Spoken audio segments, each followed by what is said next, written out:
Hello and good evening. In this video, I'm going to be going over how to read your YouTube analytics. YouTube analytics, it's a very common thing that most people don't really understand regarding YouTube. And how I'm going to talk about it is a very strategic way on how you should read your YouTube analytics. So, YouTube analytics, right? Oh, sorry, my screen is quite big. Let me go and fix that. YouTube analytics, it's this upside down triangle, which is what I like to call it, appears on every single screen, or it appears on every single person's channel who does YouTube analytics. And what I like to call this is the upside down triangle. So if you don't take the time to understand what this upside down triangle means on your YouTube analytics, then you're going to be in trouble. So it works in a tier by tier basis. So the first tier is impressions, second tier is click through rate, next tier is views from impressions, next tier is the average view duration, and the last tier is watch time from impressions. Now, when it comes to YouTube, you can't be focusing on the quality of your video until you master your click through rate, and you can't be mastering your click through rate until you master your impressions. So, with that being said, you kind of have to tackle YouTube as a tier by tier system in which this is what you focus on first, this is what you focus on next, and then it just makes sense doing it that way. So, in terms of YouTube itself, impressions is usually the first tier that you have to master, then click through rate, and then the actual content of your video, which relates to average view duration. You have to also understand that watch time from impressions, this is YouTube's ultimate metric of understanding how good your video is. The more watch hours that your video gets, the better that your video, the better chance that your video has of performing in the algorithm. So how I want to tackle this is that I come across a lot of people who think that the problem is the quality of the video, who think that the quality or the problem is their click-through rate. So then they just instantly start focusing on that metric. I think that's a huge mistake because usually most of the time it's impressions. And if you can't get enough impressions for your videos, how do you know that you're getting a reasonable click-through rate? How do you know that your quality of your video is actually poor or not? So focus on impressions, and impressions comes from understanding what keywords you're using in your title, what keywords you're using in your description, what keywords you're using in your tags. All that leads to impressions. And so you want this metric here, 64% from YouTube recommending your content.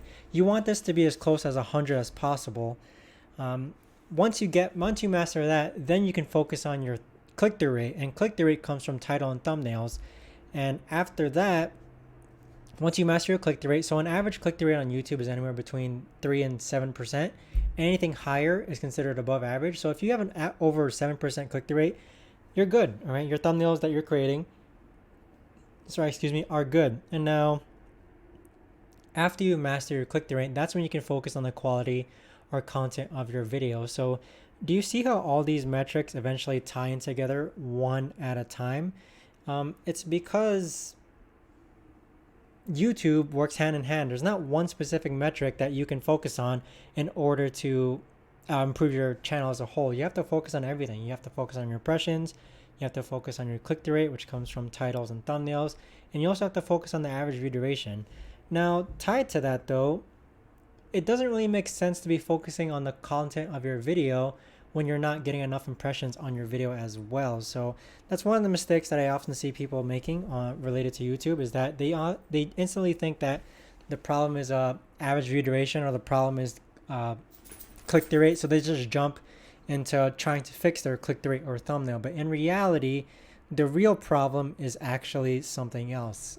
This might be their impression. So if you kind of think of YouTube as, you can't focus on click-through rate without getting a reasonable amount of impressions. So imagine that your video only gets 3 impressions and all 3 people click on your video. You're going to have a 100% click-through rate. That's not really accurate. You need more impressions to get a very valid, reasonable click-through rate, and then deciding on what analytic to focus on from there. So aside from that, when it comes to YouTube, this is what I teach people. This is how I think of YouTube when it comes to telling people what metric they should focus on in regards to YouTube, rather than jumping to the average view duration or the content of your video, rather than jumping straight into the click-through rate or thumbnail of your video, thumbnail and title of your video. Really understand, sorry, excuse me. Am I getting enough impressions, first of all? Am I getting a reasonable amount of impressions to make a valid decision regarding what my click-through rate is? And if not, you have to focus on the actual SEO or optimization of your content. So sorry about that, my dog's in the background. Now, YouTube, again, this is how I think of YouTube. This is how I believe that you should think of YouTube as well.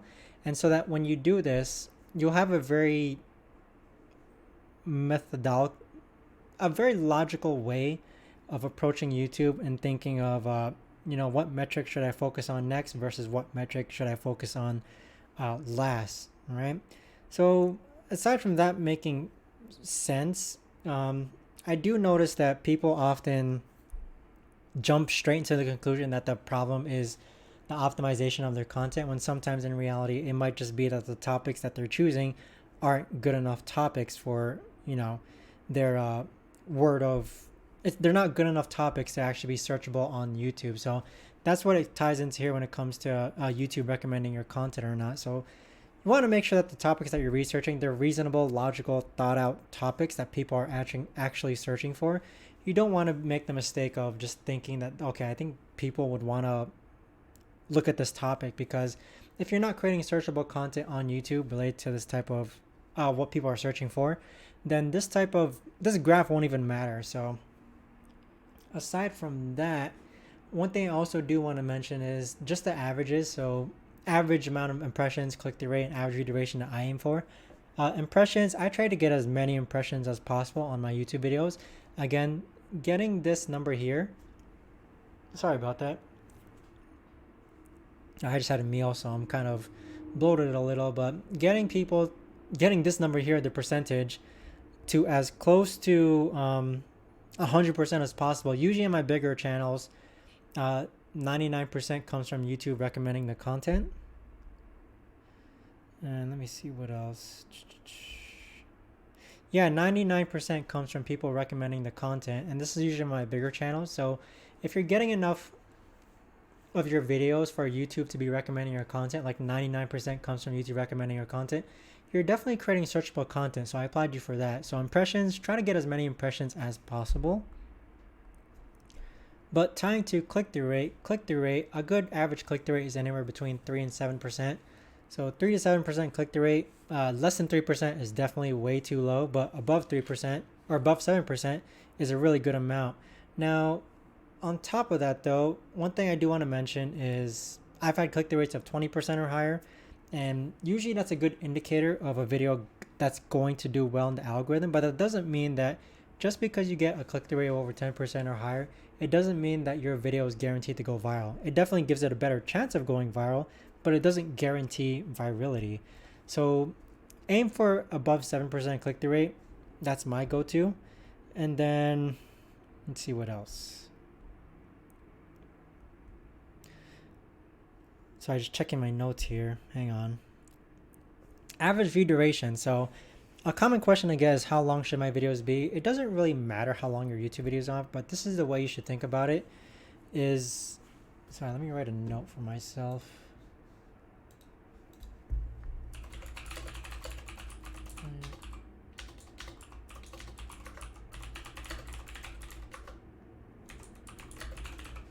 Okay, so average view duration. It doesn't really matter how long your videos are.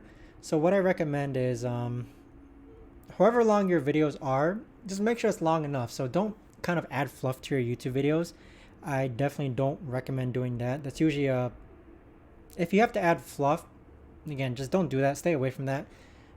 Just make your video as long as it actually needs to be. That's what I recommend. So on top of that though, one thing I do want to mention is average view duration. Usually I aim for about a 40% or higher average view duration, and that usually puts me in a good position for getting my video into the algorithm. So anything higher than 40% is usually solid.